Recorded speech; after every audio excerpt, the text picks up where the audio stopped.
wave your hands while I'm talking, because if I'm not loud enough, I can speak louder. Secondly, I have a poetry email list. I send out poems. I haven't for 6 months because I've been putting the emails together into a book, but I send out a poem and commentary once every couple of months, and I'd love it if you would sign up. I want your email address. It doesn't go to anybody else. It is right now, I think, the second largest poetry email list in the United States. I started it when I was in Washington because I thought, God, those people in Washington are out of touch. And not in ways that you know. These were my friends, but they're so consumed by politics and what's coming next, and whatever poetry deals with, they don't always deal with. Two other things I'll say before I start. It's really great to be sponsored by the library. I discovered when I moved to Washington to work for Bernie Sanders, I didn't discover, my wife discovered, she said, you know, across from your apartment is a public library. I said, oh, and I started going.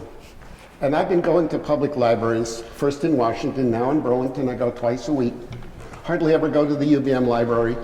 I take out books. I look at the people who use libraries, who are, many of you have been in libraries, you know, unbelievably diverse. If you don't have a computer, that's where you go. If you want to read the newspaper and you don't have money for a newspaper, that's where you go. If you want to read the latest novel or the latest book of poetry, that's where you go. I think libraries are fabulous.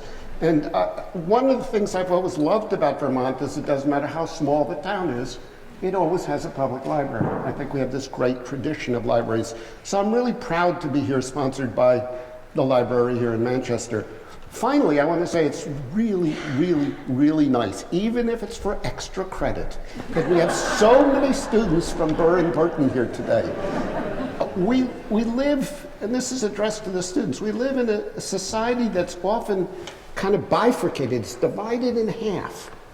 I go to a lot of classical music, chamber music, and everybody who goes is 60 and 70 years old. And it's only when I go to concerts sponsored by a chamber music camp that there are young people there, and it's just so much better to have a diverse audience. Just as tonight, I think all the people in the front of the room who probably don't go to Burr and Burton are really happy that you're here with us, even if it's for extra credit. It's really great for us as a community to be together. So I'm going to hand this out. If you would put you don't even have to put your name down. I just want your email, and it's really only so that you can get my email mailings about poems. I'm going to talk about Emily Dickinson tonight, and I'm going to start in a very strange place. When I was first asked to fill in for a talk that was going to be about memoir, I thought about talking about Walt Whitman and the Civil War. This is, after all, 150 years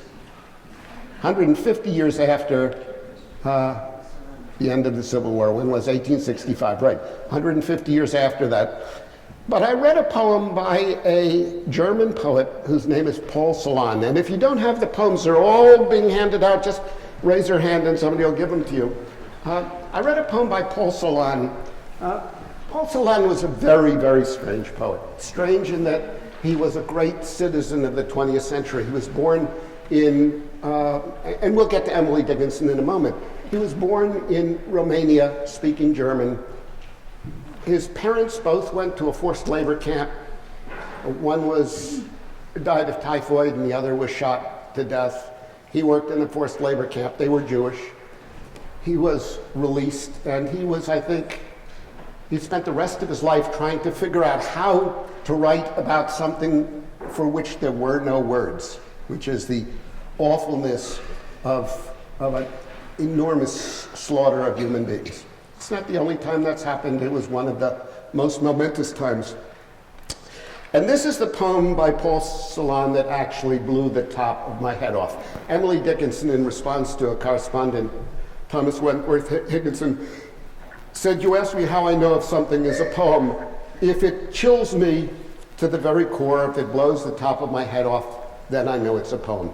I don't even know that I understand this poem. It's in English. It's translated well, except for one untranslatable line by John Felsteiner.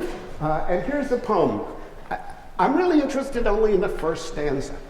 Once I heard him He was washing the world, unseen, night-long, real.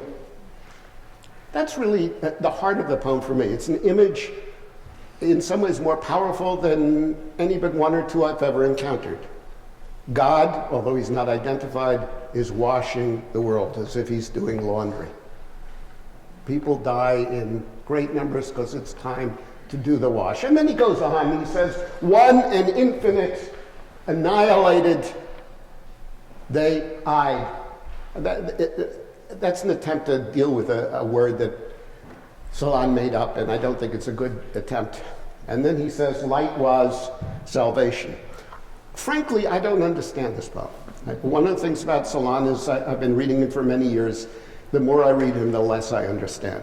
But when I read this poem, I thought, my God, this poem is related to a poem by Emily Dickinson. And it's not surprising because Paul Solon translated Emily Dickinson. The three writers he translated the most were Shakespeare, a Russian poet named Osip Mandelstam, who we'll get to in a minute, and Emily Dickinson. And here's the Dickinson poem that it reminded me of. Now, Dickinson was writing 75 years before Solon. And Dickinson was writing about the same kind of thing as God washing the world and just washing out all sorts of people. Just disappeared in the washing of the world, whatever that is. So here's Emily Dickinson's poem. It's called It's Easy to Invent a Life. And she makes clear she's talking about God. It's easy to invent a life. God does it every day. Creation but the gamble of his authority. It's easy to face it. The thrifty deity could scarce afford eternity to spontaneity. The parish patterns murmur, but there his perturbless plan proceed, inserting here a son, they're leaving out a man. Now let's look at this for a moment. It's not the hardest book. We're getting some much harder poems. But this is, in terms of depth and hardness of vision, a willingness to look at life with an unflinching eye, is about as good as poetry can get, as good as human beings can get. Here's God, who is, every day he invents a life. He makes you or me or anybody else. Creation is but the gamble. You know what gambling is? O-L? It's like little lambs, playing around in the meadow. Or maybe it's gamble. As if God is just playing a game, rolling the dice. Oh, let's see what comes from this hand of cards. And somehow creation happens as God either plays around or plays a card game or a dice game. His authority plays around. This is not the God that Emily Dickinson, and I'm going to talk about Emily Dickinson as a New Englander. She lived 90 miles from here, less than 90 miles from here, in Amherst, Massachusetts. She worshipped in a church much like this one until she decided religion, as you can tell from this poem, was not for her. It's easy to efface it. Notice that, Emily Dickinson could say things like none of us can say. I don't know how it happened in this small town of Amherst. She didn't say it's easy to erase a life. Rub it out. Efface it. That's even stronger, isn't it? Wipe the face off of us, so that whatever individualizes us as God, it's easy to efface it. God's like a Scotsman, watching his pennies. The thrifty deity could scarce afford eternity to spontaneity. Couldn't fill up all of eternity with all the stuff remember that gamble? All that stuff he played around with? He couldn't fill up eternity with all that stuff. And so God proceeds. So this is a very terrifying poem. Emily Dickinson wrote this poem within 7 or so years of the composition of Moby Dick. In some ways, the most deep and terrifying novel in American literature.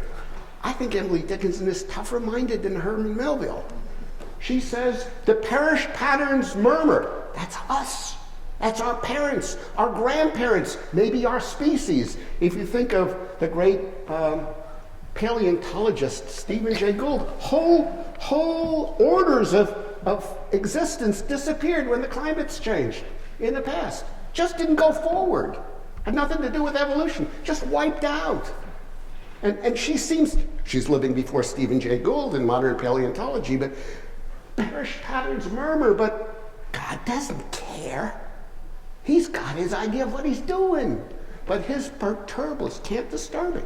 His perturbalist plan proceed. Oh, God that makes creation, inserting here a son. They're leaving out a man. My father, your grandfather, your mother-in-law, your best friend. Just happens. And God, in this poem, profoundly doesn't care. It's a pretty tough poem. And I think it's a poem that is looking at the same questions of existence and how there can be a God, how there can be a beneficent God, a God who intends well to us, that Paul Celan looked at 70 years later. Let's go on with Emily Dickinson, because I want to move away from Paul Celan. Here's the famous picture of her. And I always liked, rather than this picture of the young Emily Dickinson, her self-portrait in words to this poet who wrote to her and said, "What do you look like?" And she wrote, I can't send you a photo. Could you believe me without a photo? I had no portrait but am small like the wren, and my hair is bold like the chestnut burr, that is reddish brown, and my eyes like the sherry in the glass, light brown, that the guest leaves would not do just as well. Pretty good. She wrote great letters. Great letters. And something happened. Scholarship once in a while comes on remarkable discoveries. Somebody came upon a picture a year ago, well, it's now 3 years ago, of these two women and thought the one on the left was Emily Dickinson. And using modern methods, measuring the distance between the pupils and how long the nose is and everything else, it turns out that that's Emily Dickinson. Actually, I like that picture better than the other one. Here she's this frail young thing writing poems. Here's this woman who could be sitting amongst us and we wouldn't even notice. And she's going to write poems in this little town of Amherst. She hardly ever left it. She hardly ever left New England. She went to Boston once, it's in New England. Once she went to Philadelphia, it's not in New England. That's it. And yet living in her house, and for much of her life living in her house and not leaving the grounds of her house, she wrote this enormous body of work, 1,775 poems. I ran across a line in an essay about 20 years ago saying, Emily Dickinson is the greatest woman poet of all time. And I said, yeah, right, that's a big claim. Well, it's hard to argue with that. She's the greatest woman poet who ever lived. And I don't mean to diminish her by being a woman poet. I think she's as great a poet as Shakespeare or Milton or Whitman or Wordsworth. She's really an extraordinary poet, and yet she lives in Amherst. And I'm going to do two poems about her living in Amherst. The first one is one of my very favorite poems. I don't think you'll ever find anyone commenting on this. I love it because it speaks to me about poems and about ourselves. We introduce ourselves to planets and to flowers, but with ourselves have etiquettes, embarrassments, and awes. Don't slow down like it. Well, we say hello. I mean, she's a shy woman, but she says, and she didn't leave her house. We could say, hi there, flowers in the garden, and hi, Venus and Saturn, but with other people, with ourselves, we have etiquettes, we have all these rituals that we have to follow so we act right. All the students of Burton know this real well. You got to follow all the rules. They're not written down anywhere, but if you don't follow the rules, you're kind of not cool, right? You're out of it. And we have embarrassments. Everybody in this room is at times embarrassed about ourselves and our shortcomings. And sometimes we are awestruck at the magnitude of what we feel or fear. And what this poem turns on for me is that word I skipped over, that ourselves. Because again, when you think about it, it can mean two things. We're okay with the universe, but with other people it's really hard. But it's also our own selves. It's very hard to be honest with our own selves. We are in flight from that. Says Emily Dickinson in this poem, we have our rituals of how we deal with ourselves in our world, and we have those are our etiquettes, and we're embarrassed. Not only before others, but before ourselves. We don't want to acknowledge certain things to ourselves, and we have awes too. So we're going to go forward. So the meat of what I'm going to talk about is still coming. This is the house she lived in Amherst. Her father was a very successful attorney, so was her brother. Here's the way the house lived in the time she was beginning to write her poems in 1858. Most of her great poems were written between about 1861 and probably 1867. Here it is in a more recent version, but not as recent as the other one, painted. Here's her room. The next poem I'm going to do is about her room. And it's about how, if you're a great poet, I shouldn't say a great poet. If you're a poet who can really do things, you can take the smallest things in the world and make an extraordinary poem out of them. She's going to make a poem out of this room, and not even this room, but let's go to the next slide. But the corner of this room, just lying in bed and looking out the window, and it didn't have blinds and had curtains. Now look out the curtain. You all wake up in the morning and look out the window of your room, or at the poster on the wall, and that's reality for you. And she's going to look at that, and it is going to write a poem about it. Okay, so it's called The Angle of a Landscape. The angle of a landscape, that every time I wake between the curtain and the wall, upon an ample crack. You all got that, right? That's easy. It's a crack between the curtain and the wall, and she looks out and she sees something. And then she says, like a Venetian. Well, here's where you gotta know a little about history. Venetians were renowned for being assassins. This little thing she's going to see every morning is going to cost her like it. She's not going to do much with that. It's just she wakes up and the world is in her face every morning through that little crack, waiting, and it accosts my open eye. And what do I see? It's the easy poem. Just a bough of apples held slanting in the sky, right? It's a branch of an apple tree, and it's slanting there in the sky. And then she says, the pattern of a chimney, you know what that is. They're bricks that are laid in a pattern in a chimney from a house next door, probably. The forehead of a hill, the top of the hill. Sometimes a vein's forefinger, but that's occasional. Why is it occasional? Anybody know why the vein is occasional? It's moving with the wind, right? It's not hard. That's what she sees every morning. That's it. That's her world. Except she's going to say more. She's going to tell us, the seasons shift my picture. Upon my emerald bough, I wake to find no emeralds. What's happened? The leaves have dropped. Not green anymore, they've dropped. I wake to find no emeralds, then diamonds, which the snow from polar caskets fetched me, right? So the branch, which was green, is then either has brown leaves or is bare, and then it's covered with snow like it is now. This is not a hard poem. The chimney and the hill, and just the steeple's finger, these never stir at all. That's it. That's what the poem is. The poem is about how much can come, and how much can go and still abide the world. That's a line from another poem of hers about a thunderstorm. It's about how if you wake up in the morning and look out, you can see things and they're the same every day, and yet they change, and yet they don't change, right? The great Greek pre-Socratic philosopher Heraclitus said, ever so famously, in the same river we both step and cannot step, right? You can step in the river, but it's flowing, so it's never the same. So with life, it's always the same, and yet it's always changing. And she says it in this very, very simple seeming poem. It's a wonderful poem. Now, this poem is much more difficult, I think. It's one of my favorite poems of hers.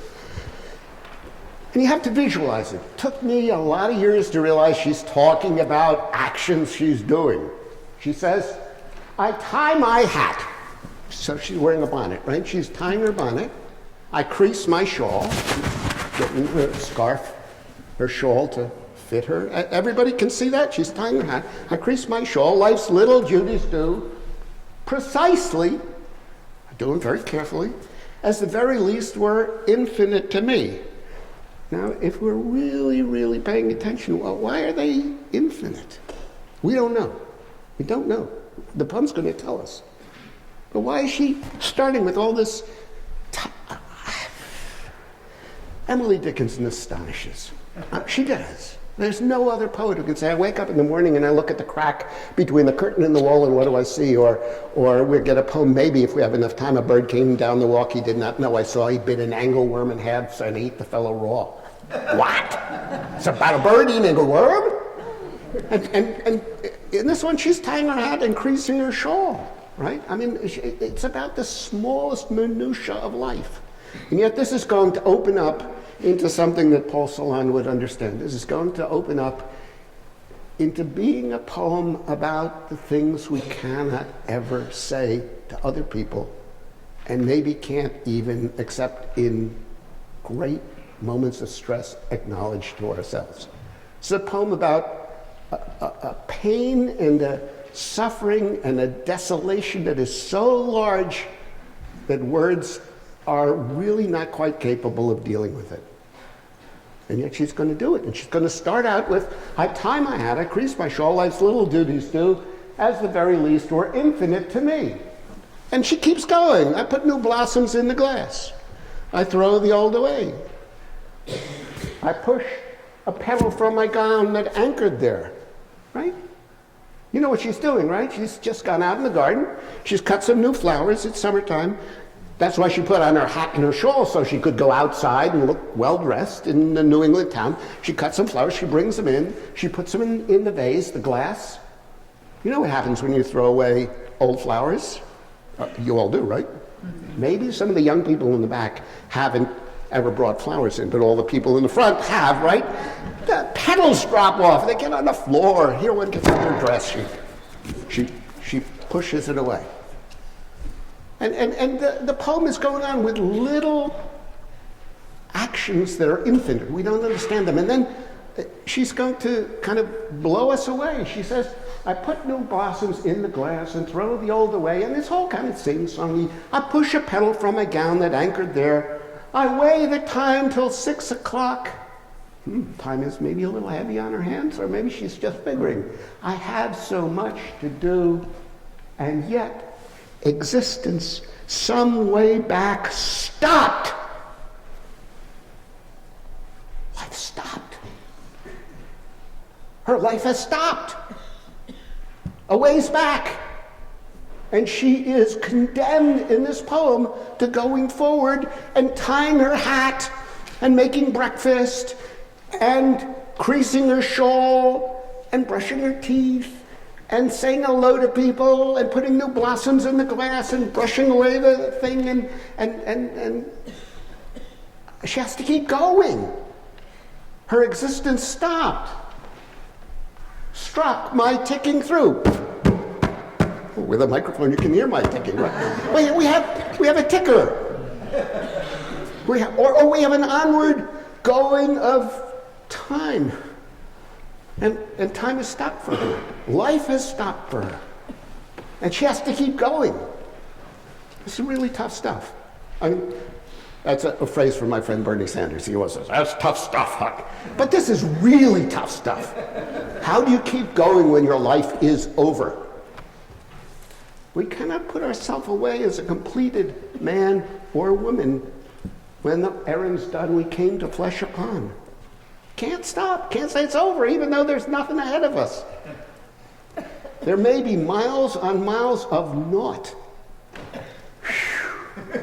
Miles of nothingness, of zeros. And I have to move through all those miles and through all that infinite time. We had the word infinite before. There may be miles on miles of naught, of action sick or far. It's hard enough to get up and keep going, but I have to do things like cut the flowers and make the breakfast and put the blossoms in the glass and dress properly and keep myself neat. I have to do all this when life is over. How do I do this? So why do I, she asks us and herself, why do I keep doing this? Why do I keep pretending that life is ongoing? Pretending, right? To simulate stinging work to cover what we are, cover us up so nobody can see, from science and from surgery. Those who would know and those who would help us, from doctors and scientists and people who would say, what's wrong, Emily? And those who would say, can I help you, Emily? To cover it up, they shouldn't see it. Why not? Because their eyes are too telescopic eyes to bear on us unshaded. You all know what happens if you look at the sun through a telescope. You only do it once, and you don't have any more eyesight. I mean, it just burns you. So if people could see the inner pain or nothingness or devastation, it's going to turn out she had a bomb inside, the devastation inside her, they would be more than horrified. They would, you know, when Oedipus, in that great play Oedipus Rex, finds out what he has done, which is sleep with his mother and kill his father, he rips his eyes out. He can't see anymore. It's just too much to bear. So she's got to go on so that the people around her don't get hurt by the devastation they see. For their sake, not for ours, 'twould start them thinking about how horrible life is, or more likely startle them. And then she says, we're getting near the end, we ourselves, we who tie hats and crease shawls, we could tremble. But since we got a bomb and held it inside us, and look how she corrects the tense. Held it? Still going on. The wreckage is still in there. So it goes from past to present. And held it in our bosom. Whoops. Nay, hold it. It is calm. But this is not a good calm. This is a calm of utter inner wreckage and devastation. Therefore, she says, we do life's labor. The life's reward is done. The errand we came to flesh upon, she called it.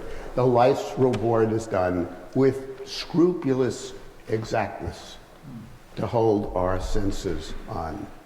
And I've emphasized with Blue the scrupulous exactness. I think that's what she brings to her self-observation. She's scrupulously exact. She's going to look at exactly what is going on inside herself, to herself, as she moves through the world.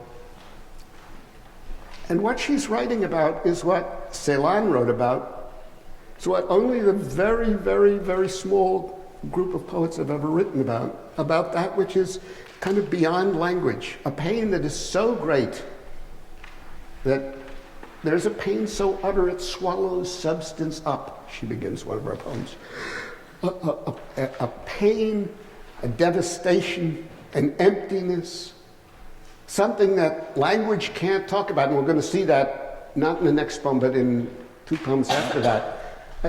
She's going to go beyond where language can go. She's going to take language to the very edges of language to try and describe those things in life that maybe we can't describe. Celan tried to do it with his feelings about the Holocaust and the loss of his parents and his own suffering.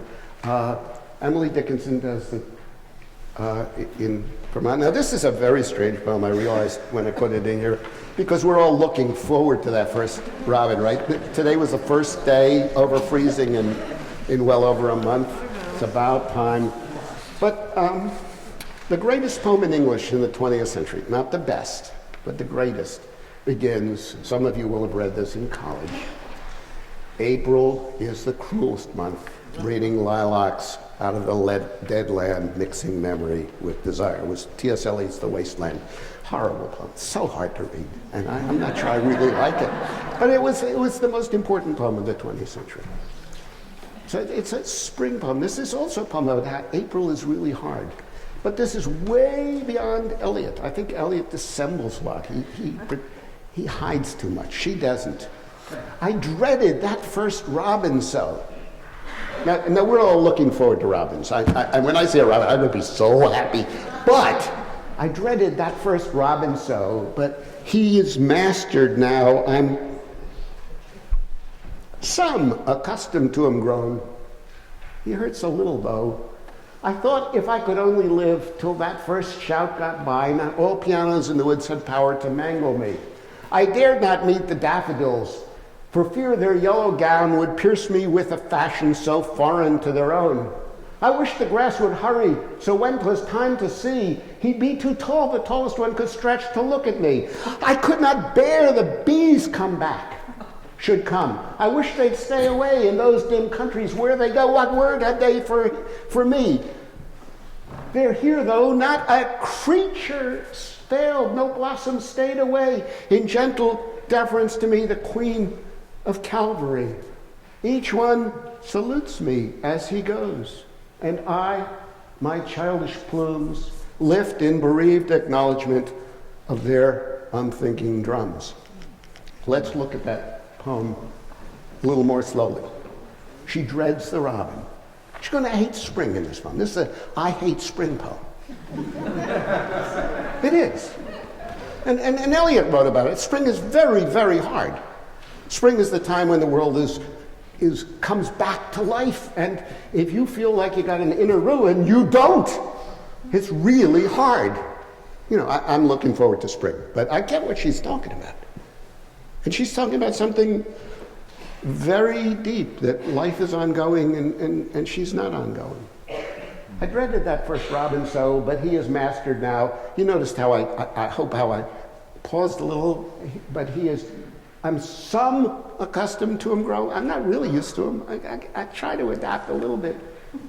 He hurts a little though, hurts a lot actually. I thought if I could only live till that first shout got by, tweet, tweet. For her it's a shout.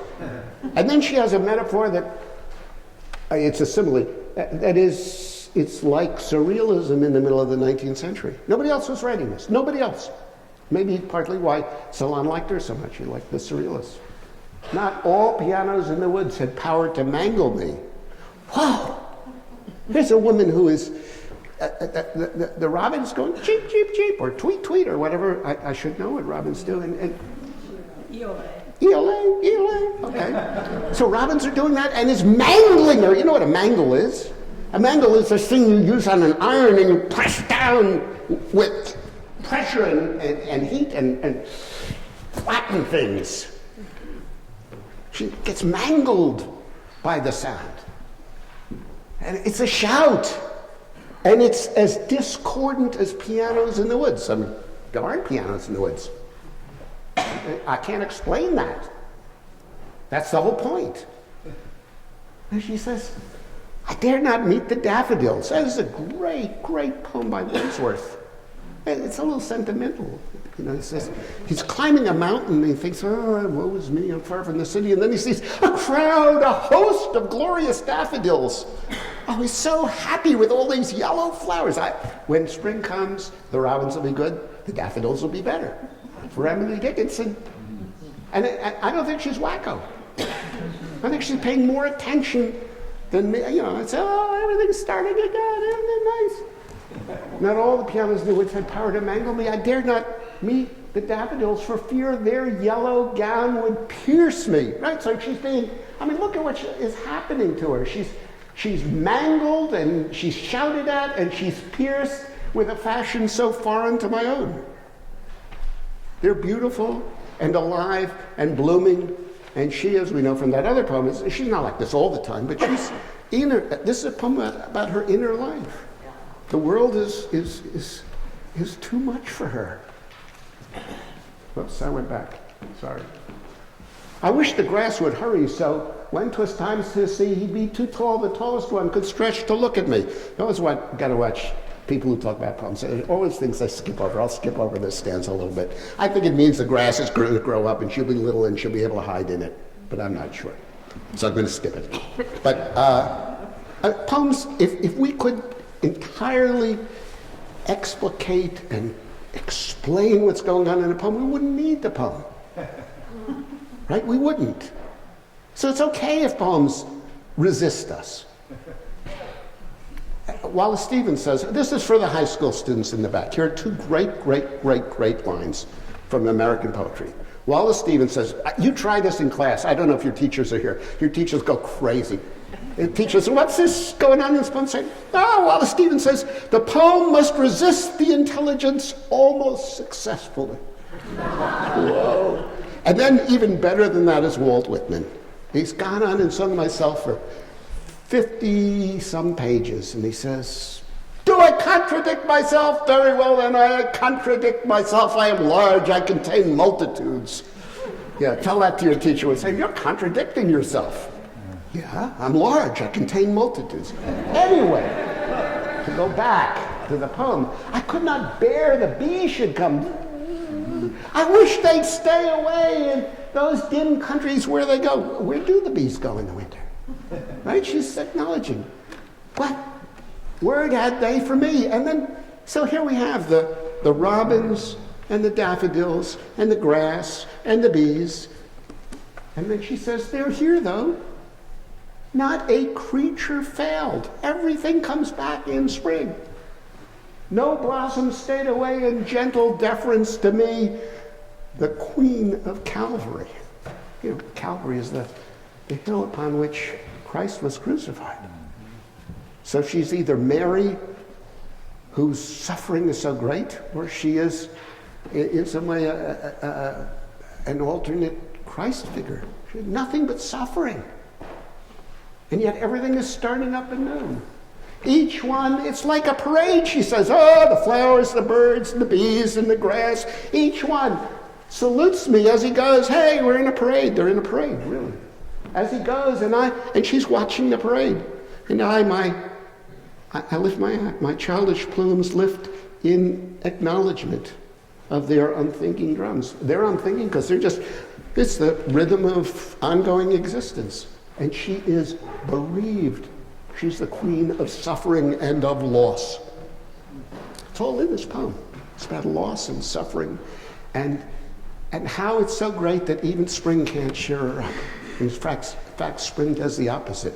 Life goes on and she feels nothing but death inside. Now, I don't want you to think that somehow, especially if you're in high school and you think, oh, life is all going to be great ahead of me. Life is good.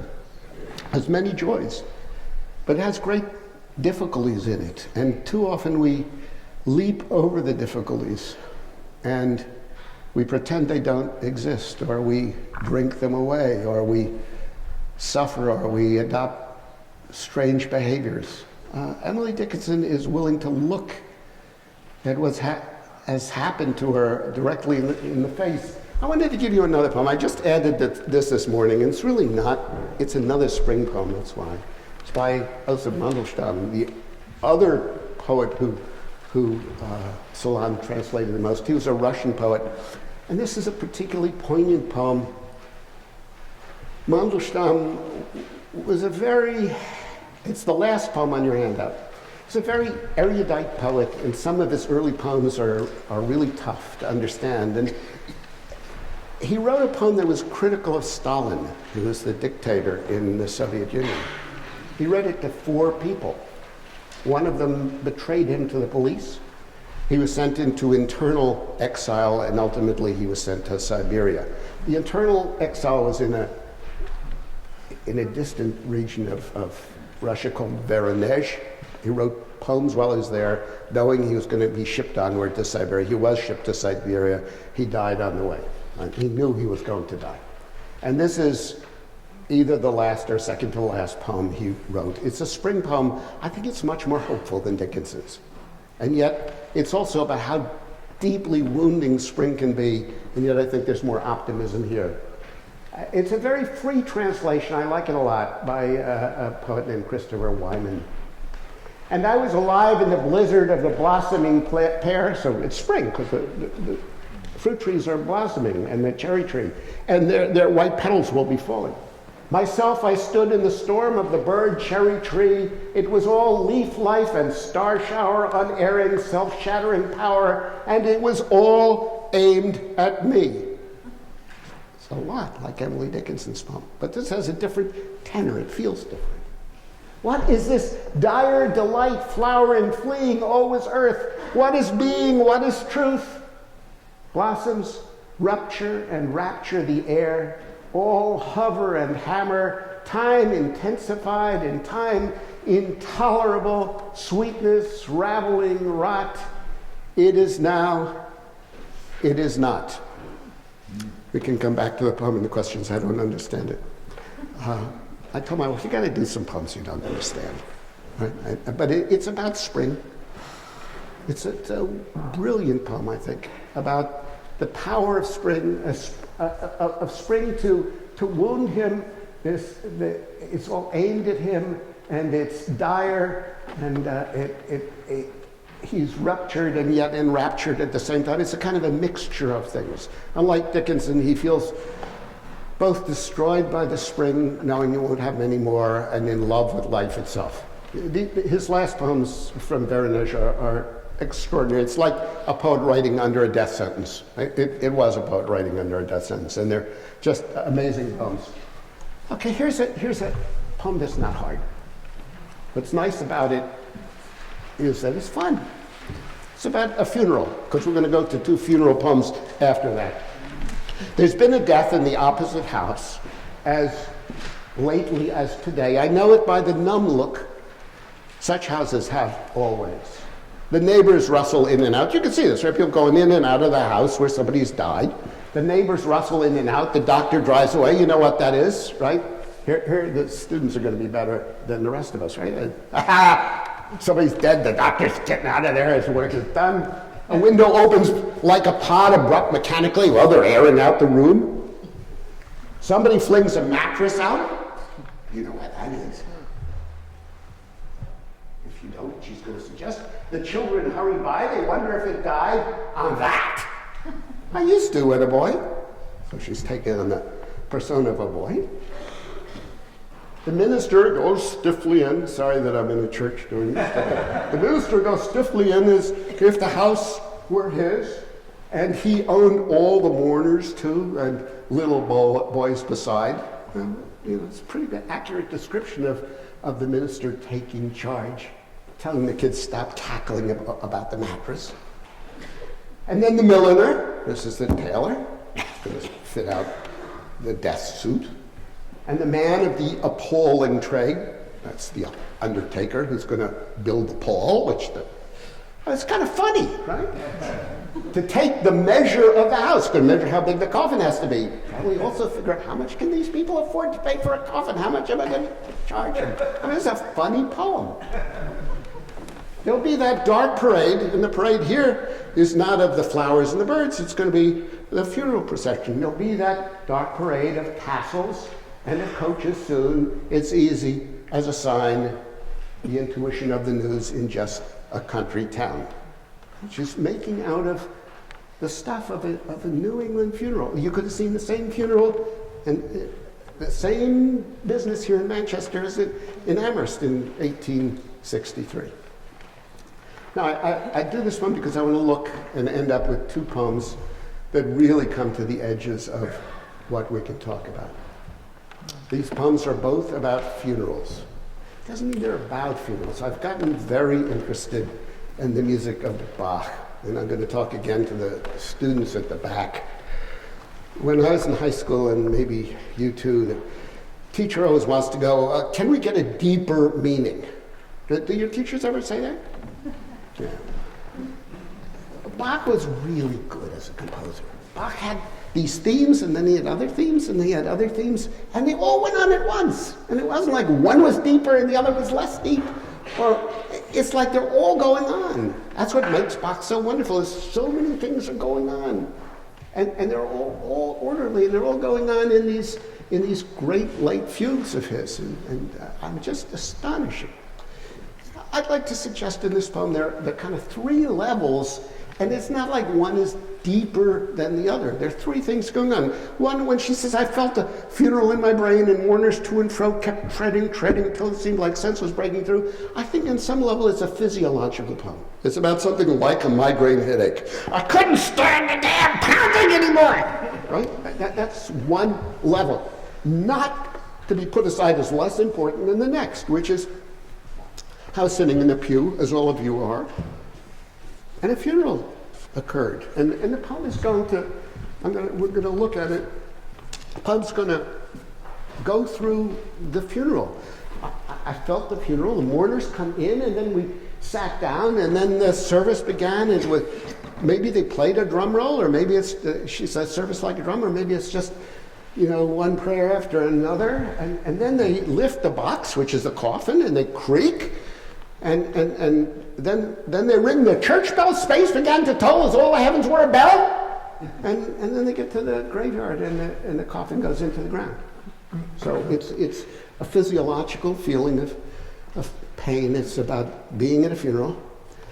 And it's also on another level, not deeper, about personal disintegration, about not being able to stand it anymore. So let's look at this a little more slowly. I felt a funeral, well, first we'll look at it quickly and then we'll look at it slowly. I felt a funeral in my brain, and mourners to and fro kept treading till it seemed that sense was breaking through.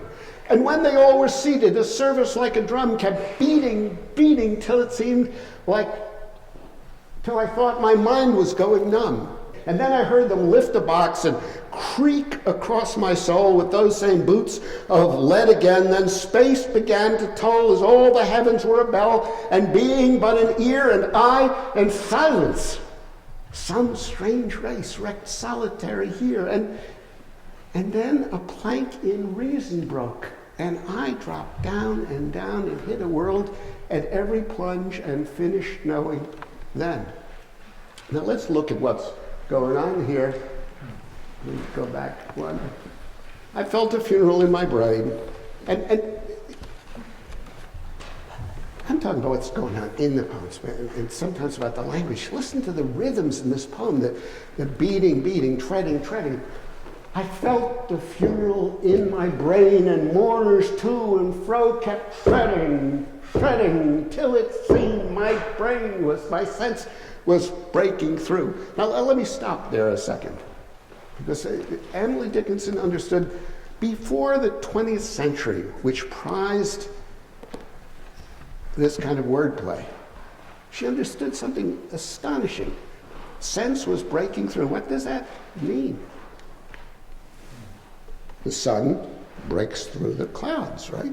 Sense is about to dawn. This is a funeral. Life is over. Makes sense, right?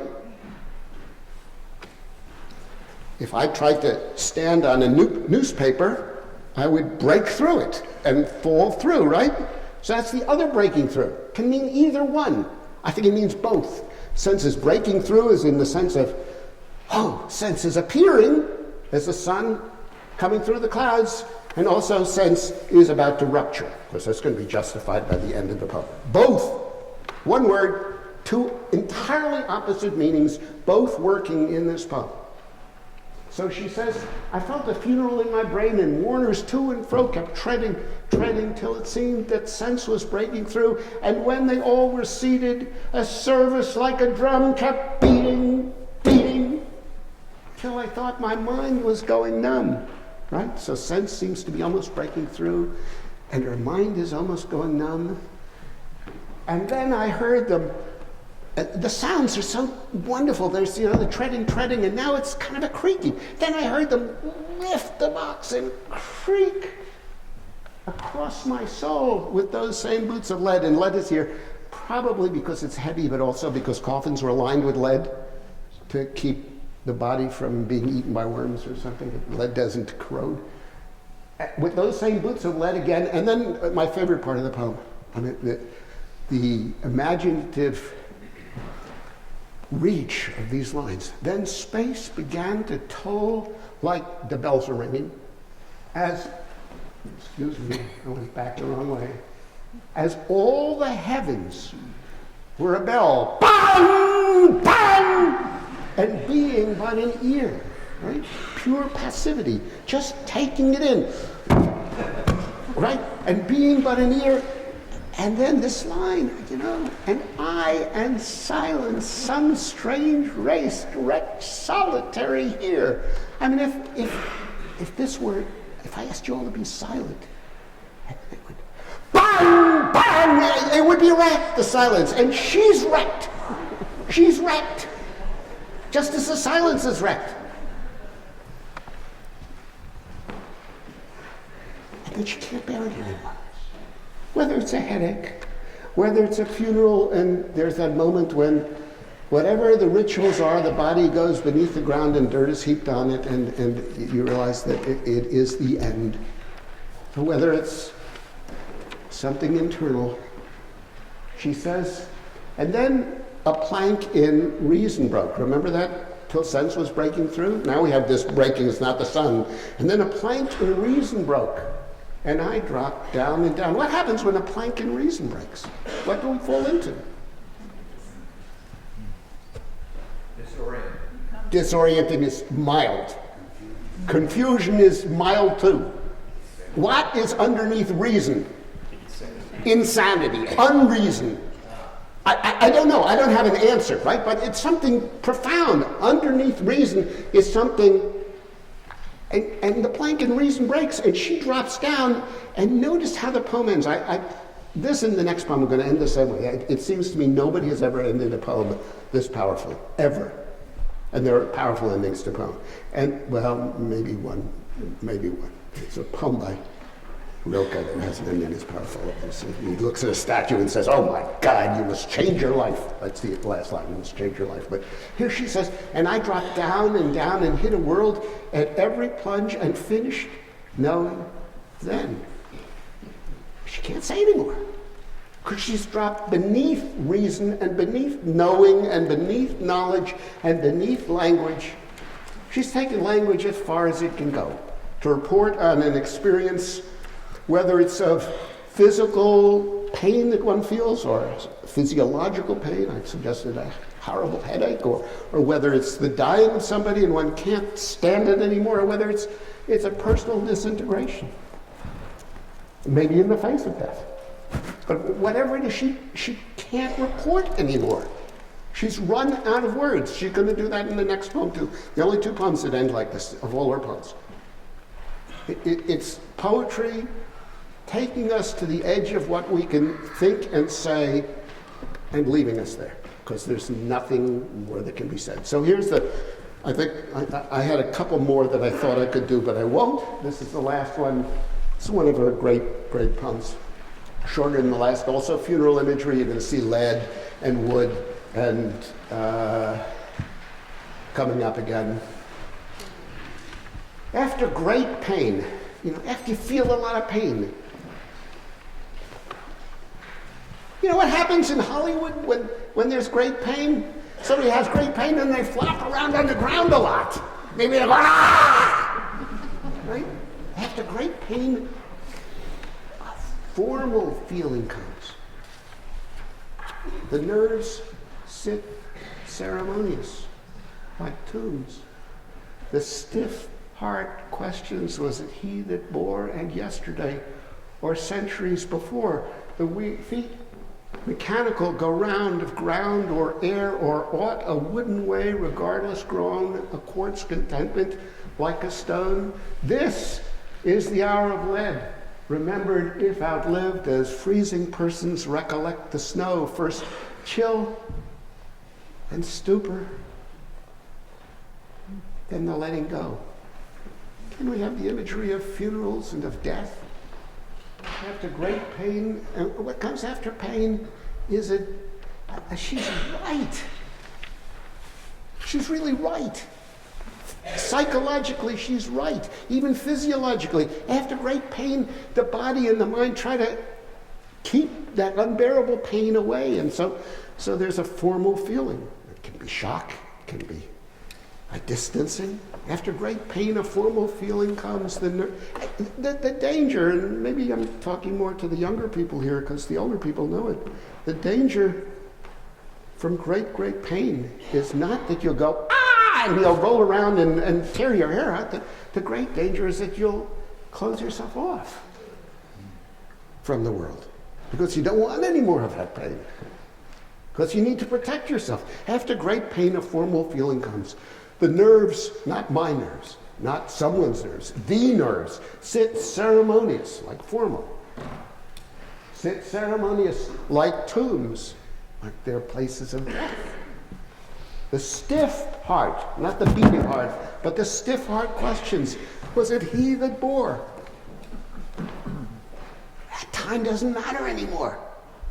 Time has dissolved. Because this is like that poem I creased my shawl. Time isn't there anymore. It's miles on miles of naught. Was it he that bore and yesterday or centuries before? It's not even my feet. I love these lines. The feet, mechanical, go round of ground or air or aught. You know, after the pain, we have to keep going. It's not unlike that poem, I creased my shawl. After great pain, our feet have to keep going. We walk on the ground, we put them through the air, and we do what we have to do, what we ought to do. We go through things. The feet mechanical go round of ground or air or aught, and we think it's okay.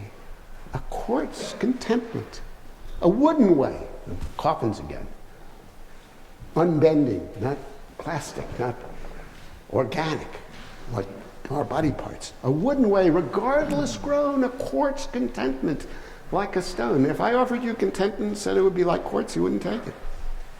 No, anyway. This is the heaviest of hours. This is the hour of lead, remembered. If we can outlive it, we remember not the pain, but the time after the pain, and going formal, and going stiff, and going mechanical, and going wooden, and going regardless, and growing stony and lead-like. And if we outlive it, we remember it as freezing persons recollect the snow. First you get cold, there's no comfort, and then you feel stupor, and then you let go of consciousness, and that's it. That's all there is. Again, it's a poem that takes us to the very edges of where language can go, to try and bring us up to the unsayable. And what it cannot say, it doesn't say. At the end of, this is a book I don't understand anything but the first and last line of it. It's a great philosophy book of the early years of the century called the Tractatus Logicus Philosophicus by Wittgenstein. I've been talking with a friend about it, but I still don't understand it.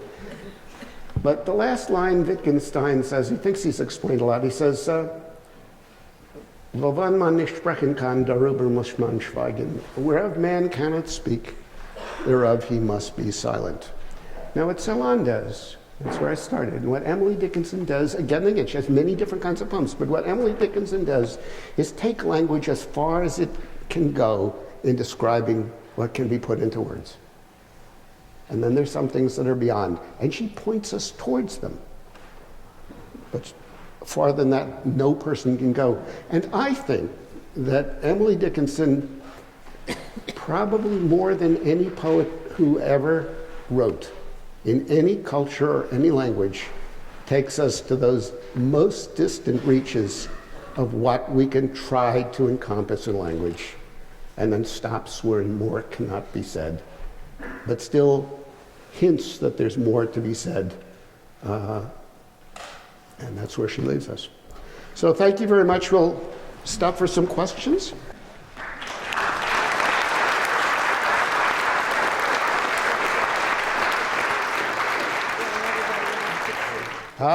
Biographical. What was the reality of Emily Dickinson's life? I didn't give you the reality of Emily Dickinson's life. There's a tendency to want to see her as a crackpot old lady, and therefore she's not important. I said she's this great, I'm not saying you're saying that.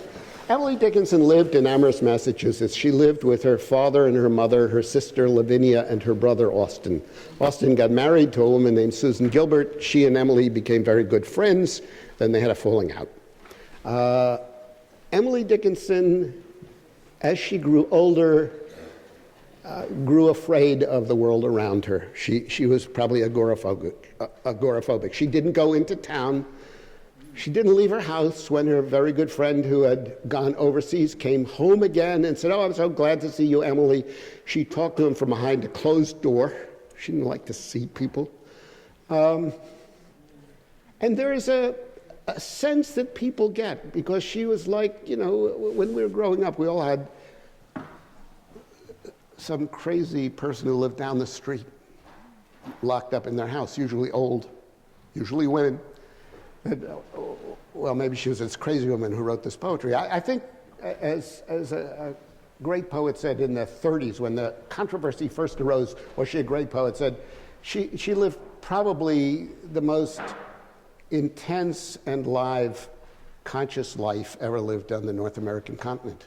She sat in her bedroom, she woke up in the morning, looked through the little slit in her window, and the world was there for her. And the pain of life that we all experience, I don't think we get through it without pain. The pain of life is in her poems. Some of the joy of life is in her poems. I haven't talked about those poems.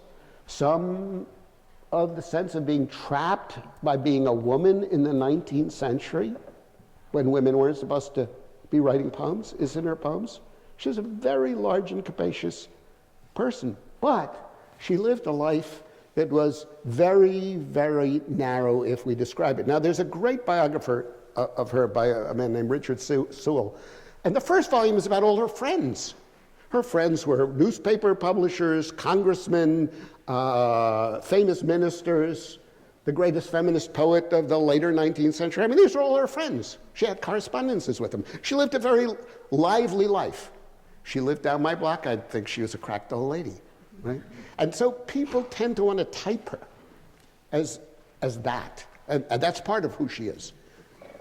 But she's doing things with words that nobody in the 19th century did anywhere. It took the 20th century for people to say, "Whoa, you could do these things with words and make poems."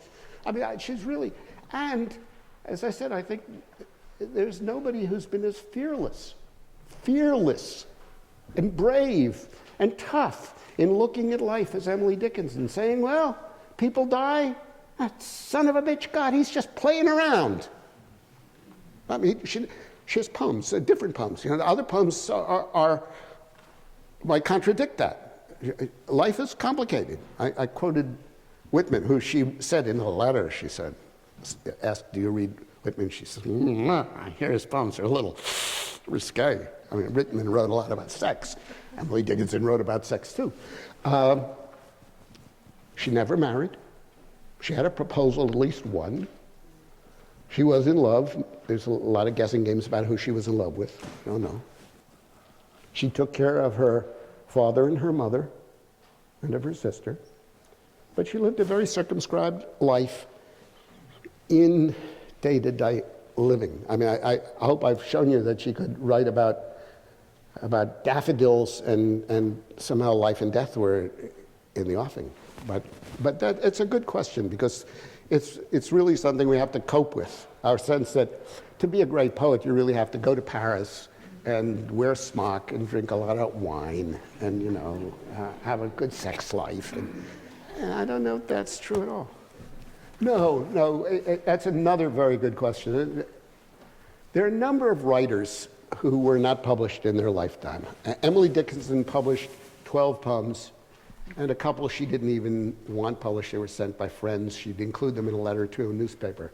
She wrote 1,775 poems, and she wrote them in what are called fascicles, which are little notebooks. She'd sew the notebooks together with thread, and they've been published now in a scholarly edition as the fascicles. It's almost like self-publishing. It's a whole area of Emily Dickinson studies that looks at, what does it mean to be a 19th century woman poet who's so way ahead of her time? I mentioned twice that she wrote letters to Thomas Wentworth Higginson, and he went to visit her. And she wrote him to say, can you tell me if I'm a poet? He had written an article, letters, advice to a young poet in Harper's Magazine. He was their poetry editor. He was one of the great critics of the 19th century and led a black regiment in the Civil War. He was pretty remarkable man.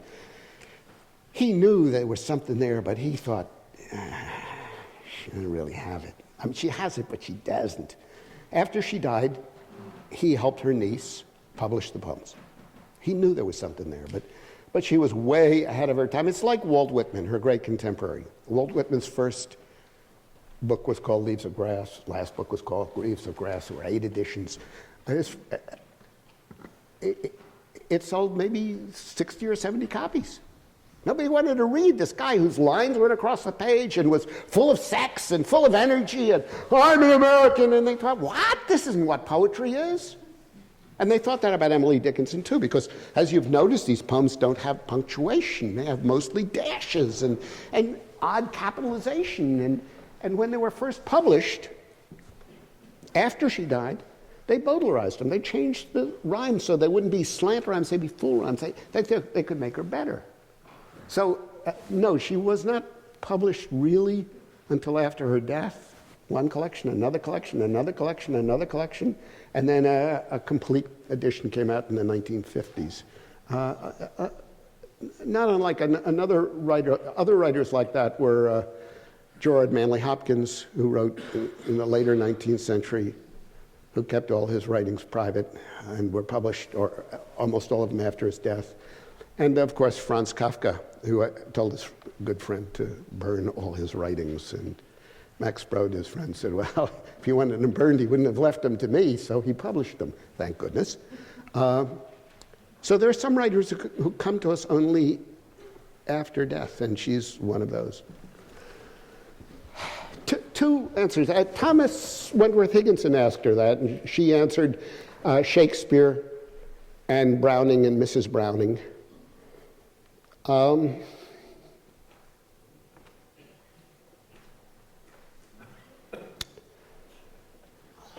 I think she, more than almost any poet, except maybe Whitman, was somewhat sui generis. She was of her own sort. Living in this little town of Amherst, she went to the equivalent of girls didn't go to college. She went to a finishing school, Mount Holyoke Female Seminary. She was pretty well educated, but you know, she's a girl. You're not supposed to teach girls much. I think she had to make up what being a poet was.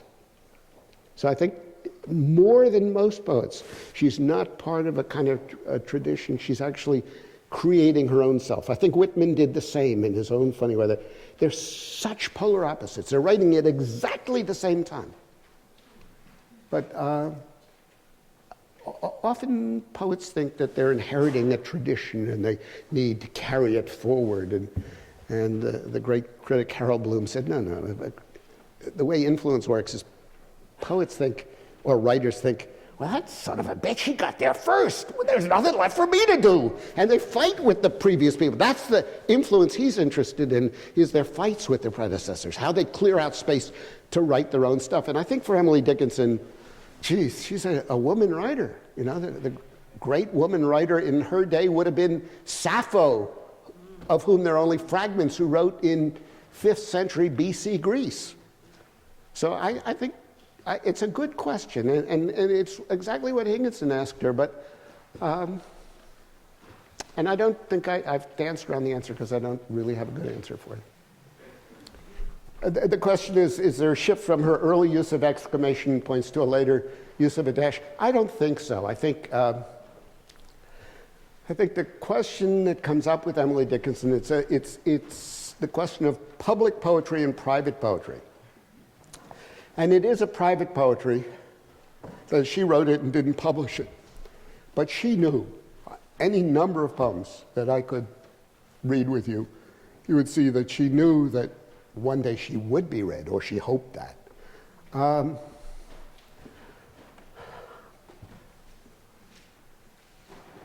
When I write, I'm no Emily Dickinson. When I write regular stuff, I use a lot of dashes and a lot of ands.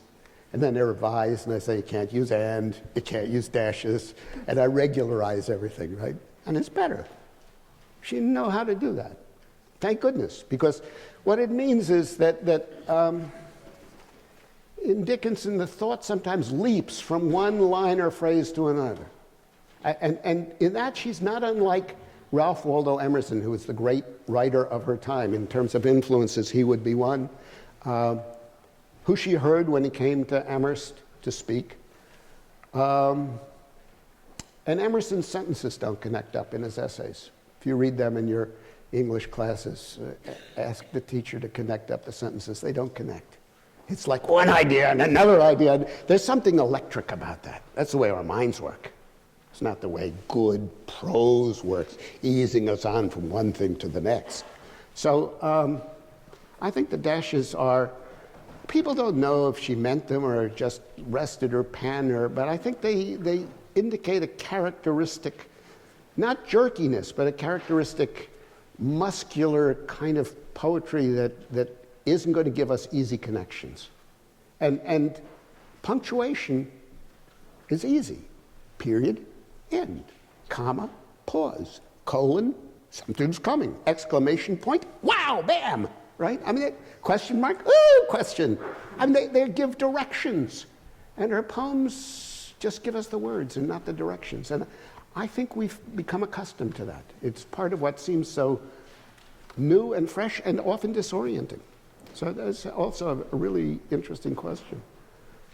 I love Jane Austen enormously. The dimension of Dickinson, where she goes beyond almost anyone, which is in pushing to the edges of language and what can be said and the edges of consciousness, is not present in Austen. What Austen does, and it's so strange, Austen writes, I love Austen. Austen writes about money. A man with 10,000 pounds must be in want of a wife. That's how, my favorite novel, Pride and Prejudice, begins. She also had an ability to look beneath the manners of her time, to see things that were really going on. Often was money, because it was a time when the whole society was changing. From the landed gentry to the new capitalism. So she becomes a great, great novelist, both because she can write so clearly and cleverly and satirically and with such a hard eye about, she's very sentimental sometimes, but she's not so sentimental. She's great. That's a very good comparison, between Jane Austen, who's writing late 1790s to 1812 or so, 1815, and Dickinson's half a century later. But they both have this ability to look. We forget sometimes. You can look at what's right in front of you and see everything. As Blake said, to see the world in a grain of sand, an eternity in a flower. We can do that. Very few people have that intensity. Jane Austen had it. I think you're exactly right. And Emily Dickinson did too. And they're very similar that way. I think you're right. A lot. I don't read Russian, but there is a more traditional translation there are many translations of the poem by W.S. Merwin and Clarence Brown. I think it's a better translation, actually. But I love this one because it sings. And in the introduction, Wyman, was formerly the editor of Poetry Magazine, says that he not only took a good bit of license, but he decided that the poet in English who was closest to Mandelstam, I can't speak to this because I don't read Russian, was Gerard Manley Hopkins, who has all these internal rhymes and made-up words. So those lines are Hopkinsian, if I can say that. I love the poem. I love the translation. And there's a huge study about translation, and I sent out a poem a while ago on this list, which I hope you're signing up for, by Baudelaire, which I wasn't happy with any of the translations, so I translated, and somebody belabored, why are you translating this and that? And, I'm pretty simple about translations. If I don't read it in translation and it's in Greek, I don't read it at all. Same with Russian. Same with German. I read a little French, but I need translations even there. I gave you the Wyman translation, which I think is not as accurate. And maybe I don't like it as much as the other one, but it's just gorgeous. I agree with you. And And I threw it in there because it's been on my mind and because it's a spring poem, and he too feels the spring is aimed at him like Emily Dickinson. Only he who is about to die, instead of having to go on with living with pain, has a very different take on things. Well, that's very appropriate. I thank you for the, I won't even say correction, but addition. I think what Emily Dickinson does is go on even as injured as she is to make what sense she can of the world. And I think that's, you know, if there's a theme to what I was talking about, you don't want to bend people into a thesis, but it's that Emily Dickinson understood that there are things in life that maybe are too deep or large for words. We don't like to believe that. We think words can handle anything, but they can't.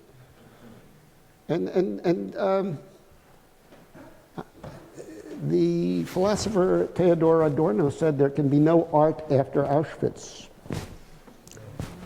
Maybe there are some things that are too large that we can't comprehend with the human imagination.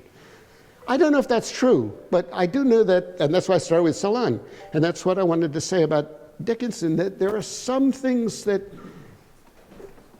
stun and stagger the imagination. And it's very, very hard for the human imagination to cope with that territory.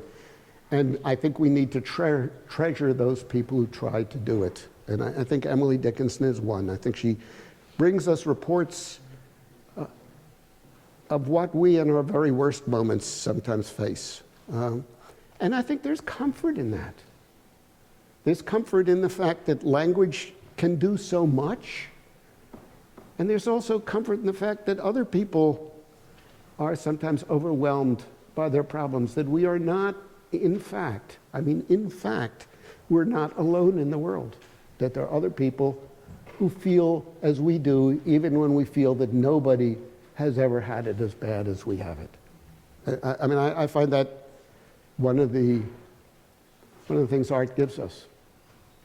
You know, and then I ask myself, am I just making up stuff about art? But I think that really is one of the things, that we are not alone in this world, that other people feel as we feel, think as we think, try to do what we do, and some of them have better words of saying that than we do. Walt Whitman, I'll close with Walt Whitman. My favorite lines from Walt Whitman. Near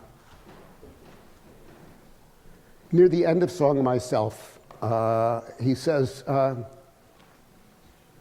I do not say these things for $1 or to fill up the time while I wait for a boat. I'm not just talking because somebody's paying me or because I got nothing else to do. I do not say these things for $1 or to fill up my time while I wait for a boat. I act as the tongue for you, tied in your mouth, in mine it begins to be loosened. Right? He's talking for us. His tongue is our tongue. We're tongue-tied. He can say it. And I think what Emily Dickinson does is say for us things we could say. And I think, and I want to give her credit here, despite her being, you know, in this house, not talking to people, I think she was braver and bigger and tougher than almost anybody I have ever met, in literature and in life. It's one very brave woman who confronts the immensities of pain and emptiness that we sometimes think we have to go through, and tells us about it. So I wish you all happiness when the robins come.